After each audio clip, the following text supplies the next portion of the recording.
नमस्कार। प्रभात साक्षी news network और आप सभी का स्वागत है। उत्तर प्रदेश के संभल में 24 नवंबर को हुई हिंसा के बाद अब वहां शांति है, लेकिन राजनीति शांत होने का नाम नहीं ले रही है। इसलिए कानून व्यवस्था बनाए रखने के लिए जिला प्रशासन ने बाहरी व्यक्तियों के प्रवेश पर 10 दिसंबर तक रोक लगा दी है।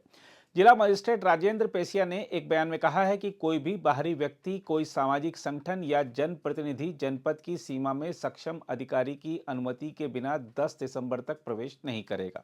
यह कदम इस लिहाज से महत्वपूर्ण है क्योंकि समाजवादी पार्टी का एक प्रतिनिधिमंडल हिंसा के बारे में जानकारी एकत्र करने के लिए आज संभल का दौरा करने वाला था। इस बीच समाजवादी पार्टी ने एक बयान जारी करके कहा है कि संभल में हुई हिंसा की जांच के लिए बनाए गए सपा प्रतिनिधिमंडल में शामिल नेताओं के घरों पर सरकार द्वारा पुलिस तैनात कर उन्हें संभल जाने से रोकने की घटना घोर निंदनीय और अलोकतांत्रिक है।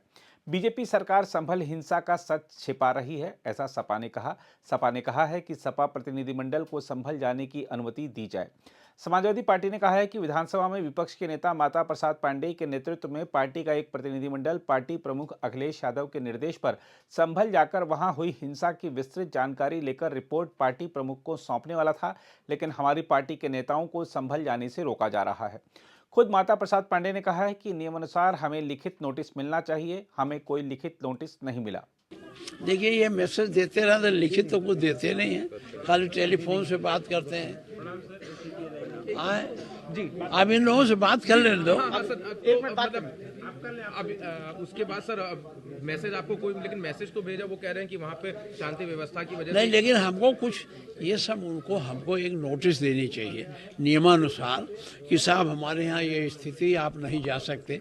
तो लिखित नोटिस तो कुछ दिया नहीं इन्होंने, केवल पुलिस लगा दी। इनको लिखित नोटिस देना चाहिए। आप मुझे ये बता दो, न्याय आयोग जा रहा है, अब ये प्रेस के लोग वहाँ जा रहे हैं, उनके जाने से नहीं कोई खतरा पैदा हो रहा है।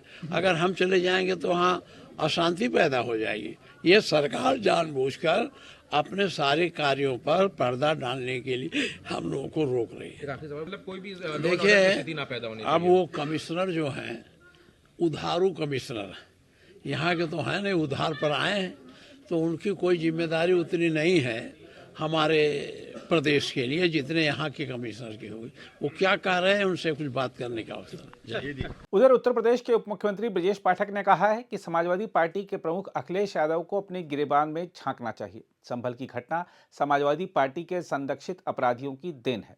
देखिए, समाजवादी पार्टी के मुखिया अखिलेश यादव जी को अपने गिरेबान में झांकना चाहिए। संभल की जो घटना है, ये समाजवादी पार्टी के संरक्षित अपराधियों की देन है। जो संभल के अपराधी हैं वो सब समाजवादी हैं। अखिलेश यादव जी को प्रदेश की, देश की जनता से माफी मांगनी चाहिए। हर स्थिति में हम वहां कानून के राज को मेंटेन करेंगे। और समाजवादी पार्टी के जो सांसद विधायक आपस में सिर फटौवल कर रहे हैं, अखिलेश यादव जी को पहले अपनी पार्टी को संभालना चाहिए, फिर कहीं राजनीतिक बयानबाजी करनी चाहिए।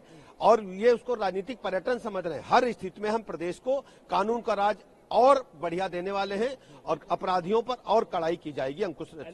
देखिए, समाजवादी पार्टी ऐसी जो घटनाएं हैं उनको राजनीतिक पर्यटन की दृष्टि से जाते हैं। समाजवादी पार्टी को पहले अपना घर संभालना चाहिए। वहां के सांसद विधायक आपस में सिर फटौवल कर रहे हैं और जो संभल के अपराधी हैं सब समाजवादी हैं।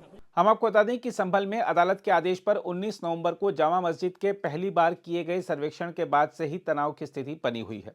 आज जिन सपा नेताओं को संभल जाने से रोका गया, उनमें स्थानीय सांसद जिया उर रहमान बर्क भी शामिल हैं। और जिस तरह से गलत तरीके से ये रोका गया है, मैं इसकी निंदा करता हूँ। हमारी मांग है, अगर जनता के साथ अगर अत्याचार होगा, जुल्म होगा, ज्यादती होगी, हत्या होगी, तो उसका उजागर कौन करेगा, उनकी मदद कौन करेगा? अगर पुलिस प्रशासन और शासन उनके खिलाफ खड़ा होगा तो विपक्ष की जिम्मेदारी बनती है कि हम लोग आकर करके उनकी मदद करें। हमारा मकसद ये था कि हम जाके उनके दुख दर्द के अंदर शरीक हो सकें और जिस प्रकार घटना को अंजाम दिया गया है उस पर सारी उसकी रिपोर्ट लेकर के माननीय अध्यक्ष अखिलेश यादव जी को सौंप सकें। लेकिन हमें बड़ा अफसोस है कि इस टाइप की सरकार अब पुलिस प्रशासन की करतूतों पर पर्दा डालने के लिए इस टाइप की ये इलीगल काम कर रही है। यहाँ पुलिस प्रशासन ने आपसे क्या कहा, मतलब रोकते हुए? रोकने क्या, आप देख ही रहे हैं, सब आपके सामने है। कोई जवाब दें, क्यों रोक रहे हैं, क्या मतलब बनता है हमें जाने से?